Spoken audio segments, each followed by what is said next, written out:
Alors bonjour tout le monde, j'espère que ça va bien. Aujourd'hui, je vais vous montrer comment utiliser certaines applications qui peuvent être très utiles avec Google Meet. Alors, je vais participer à ma petite rencontre juste pour vous montrer.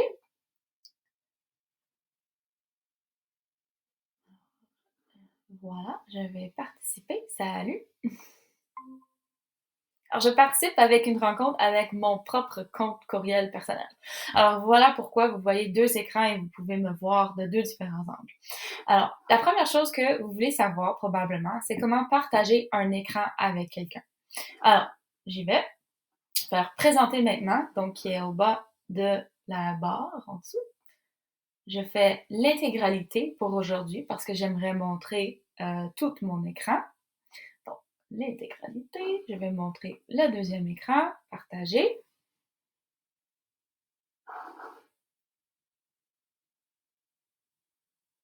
Alors, voilà ce que les personnes vont pouvoir voir.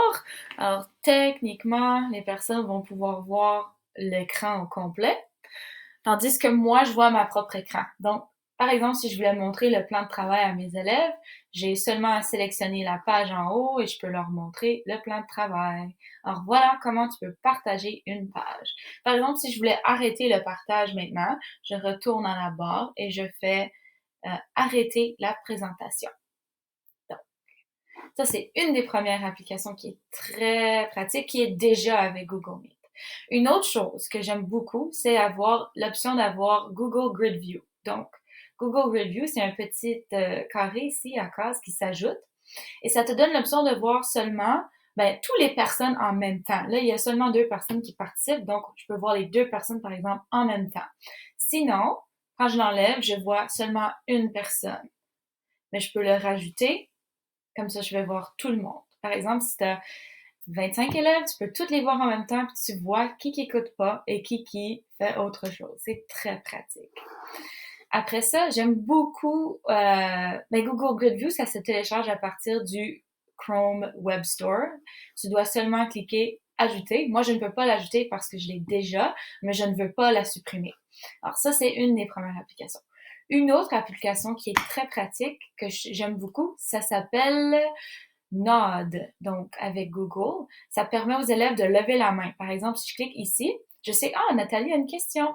Alors, je vais pouvoir arrêter de parler et lui dire, oui, vas-y, pose ta question.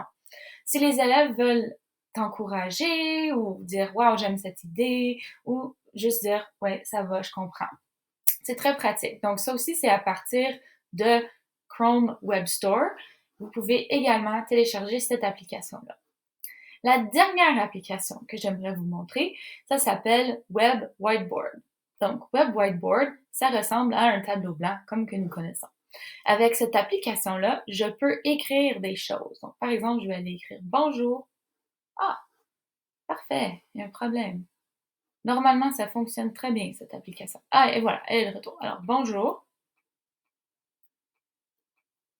Et je pourrais partager ce tableau-là avec toutes mes élèves. Donc, je copie le lien et je vais le partager dans notre petite conversation. Et tous les élèves vont pouvoir participer en même temps dans ce tableau blanc-là. Ça pourrait être pratique pour faire des mathématiques ou d'autres activités style Thinking Classroom, mais en ligne. Alors voilà les petites applications que je voulais vous présenter aujourd'hui pour vous aider avec vos rencontres avec vos élèves. J'espère que ça va pu aider. À la prochaine!